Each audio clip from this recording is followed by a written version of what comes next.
नमस्कार। Electrical field में wiring सबसे बेसिक और सबसे ज़रूरी चीज़ों में से एक है। देखिए, बिना सही वायरिंग के कोई भी इलेक्ट्रिकल सिस्टम ना तो सेफ हो सकता है और ना ही रिलायबल। तो आज हम इसी के बारे में डिटेल में बात करने वाले हैं। इसके टाइप्स, मेथड्स और सेफ्टी रूल्स क्या हैं। चलिए इस एक सवाल से शुरू करते हैं। वो कौन सा एक अकेला सिस्टम है जो बिजली को हमारे लिए यूजफुल भी बनाता है और सेफ भी? जवाब आसान सा है, पर इनक्रेडिबली इंपॉर्टेंट है। सही इलेक्ट्रिकल वायरिंग। तो एक नज़र डालते हैं कि आज हम क्या-क्या कवर करने वाले हैं। हम शुरुआत करेंगे वायरिंग की बेसिक फाउंडेशन से। फिर देखेंगे कि एक वायरिंग सिस्टम बनता किन-किन चीज़ों से है।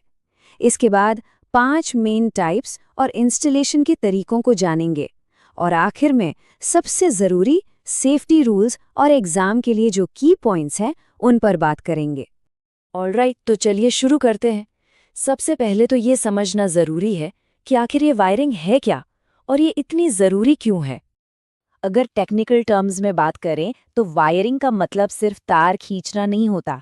ये इलेक्ट्रिकल कंडक्टर्स को जोड़ने का एक प्रॉपर प्रोसेस है ताकि बिजली को एक जगह से दूसरी जगह सेफली पहुंचाया जा सके। और हाँ, एग्जाम के पॉइंट ऑफ व्यू से ये डेफिनेशन बहुत इंपॉर्टेंट है।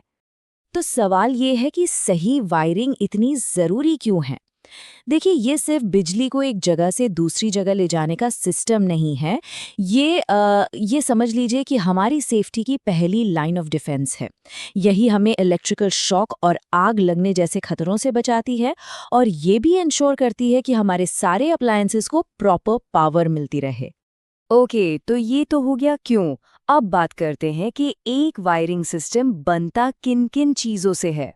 एक टिपिकल वायरिंग सिस्टम में ये 5 मेन पार्ट्स होते हैं: तार या cables, switch, socket, distribution board जिसे हम शॉर्ट में डीबी भी कहते हैं, और सेफ्टी के लिए एमसीबी यानी मिनिएचर सर्किट ब्रेकर या फिर फ्यूज।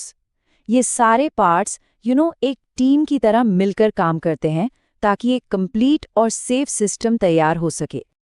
ऑलराइट, अब आते हैं सबसे इंटरेस्टिंग पार्ट पर। चलिए वायरिंग के उन 5 मेन टाइप्स को समझते हैं जो हमें अलग-अलग जगहों पर देखने को मिलते हैं। पहला है क्लीट वायरिंग। इसे टेम्पररी वायरिंग भी कहते हैं, जिसमें तारें खुली रहती हैं। इसका इस्तेमाल ज़्यादातर कंस्ट्रक्शन साइट्स पर होता है, जहां परमानेंट वायरिंग की ज़रूरत नहीं होती। दूसरा टाइप है बैटन वायरिंग। इसमें तारों को लकड़ी की पट्टियों यानी बैटन्स पर लगाया जाता है। ये काफ़ी लो कॉस्ट सॉल्यूशन है और पहले के ज़माने में घरों में ये बहुत कॉमन थी। तीसरा है केसिंग और कैपिंग वायरिंग। इसमें तारों को एक प्लास्टिक की केसिंग के अंदर से ले जाया जाता है। इससे ये सेफ भी रहती हैं और देखने में भी नीट एंड क्लीन लगती हैं। मतलब ओपन वायरिंग के मुकाबले ये काफ़ी ज़्यादा सेफ है। और अब वो मेथड जिसे आज के ज़माने में सबसे सेफ माना जाता है, कॉन्डुइट वायरिंग। इसमें तारों को एक मजबूत प्रोटेक्टिव पाइप के अंदर से ले जाया जाता है। ये पाइप एक तरह से तारों के लिए एक प्रोटेक्टिव शील्ड का काम करता है, जो उन्हें नमी, चोट या आग जैसी चीज़ों से बचाता है। ये 2 तरह की होती है: सरफेस जो दीवार के ऊपर दिखती है और कंसील्ड जो दीवार के अंदर छिपी होती है। और 5वां टाइप है लेड शीथेड वायरिंग। जैसा कि नाम से ही पता चल रहा है, इसमें तारों के ऊपर लेड की एक परत होती है। ये इसे नमी से बेहतरीन प्रोटेक्शन देती है।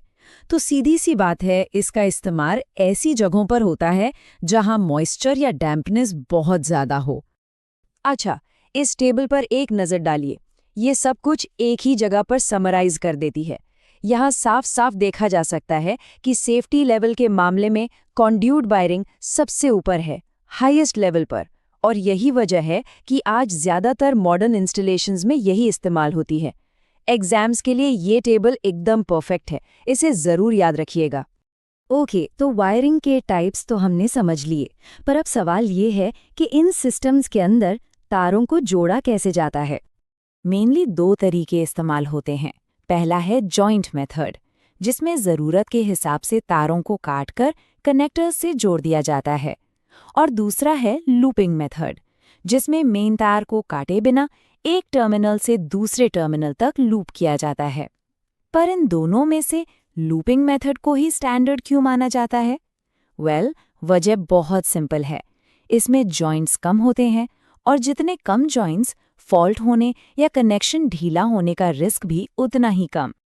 देखिए, कोई भी टेक्निकल काम तब तक अधूरा है जब तक हम उसके सेफ्टी रूल्स को न समझें। तो अब बात करते हैं सबसे इम्पॉर्टेंट चीज़ की, सेफ्टी रूल्स और कलर कोड्स, जो किसी भी इलेक्ट्रिकल काम की जान होते हैं। ये जो कलर कोडिंग है ना, ये सिर्फ सजावट के लिए नहीं है, ये सेफ्टी का एक नॉन नेगोशिएबल रूल है। इसे अच्छी तरह याद रखना है। फेज वायर के लिए लाल या नए स्टैंडर्ड के हिसाब से भूरा, न्यूट्रल के लिए काला या नया स्टैंडर्ड नीला, और अर्थ वायर के लिए हमेशा हरा रंग। ये जानकारी प्रैक्टिकल और एग्जाम दोनों के लिए क्रूशल है। तो एक सेफ इंस्टॉलेशन के लिए बस ये 4 बातें हमेशा ध्यान में रखनी है। पहला, इंस्टॉलेशन एकदम प्रॉपर हो। दूसरा, अर्थिंग का कनेक्शन बिल्कुल सही हो। तीसरा, सर्किट पर कभी भी ज़रूरत से ज़्यादा लोड ना डालें। और चौथा, हमेशा अच्छी क्वालिटी के तार और मटेरियल्स ही इस्तेमाल करें। बस एक बात गांठ बांध लीजिए, good wiring is equal to a safe life. Safety के साथ कोई कॉम्प्रोमाइज नहीं। ऑलराइट, तो चलिए फटाफट से एक क्विक रिकैप कर लेते हैं उन की पॉइंट्स का जो एग्जाम के लिए सुपर इम्पॉर्टेंट है। ये 4 पॉइंट्स तो बिल्कुल नहीं भूलने हैं। पहला, वायरिंग का मेन पर्पस बिजली को सेफ तरीके से डिस्ट्रीब्यूट करना है। दूसरा, कंडुइट वायरिंग सबसे ज्यादा सेफ और ड्यूरेबल टाइप है। तीसरा, तारों को जोड़ने के लिए लूपिंग मेथड ही स्टैंडर्ड टेक्निक है। और चौथा, फेज, न्यूट्रल और अर्थ के कलर कोड्स को हमेशा याद रखना है। तो अब जब हमें वायरिंग के टाइप्स भी पता हैं और रूल्स भी, तो मन में एक सवाल आता है ना, कि ये सारे अलग-अलग पार्ट्स एक असली घर में, एक रियल लाइफ सर्किट में आखिर एक साथ जुड़कर काम कैसे करते हैं।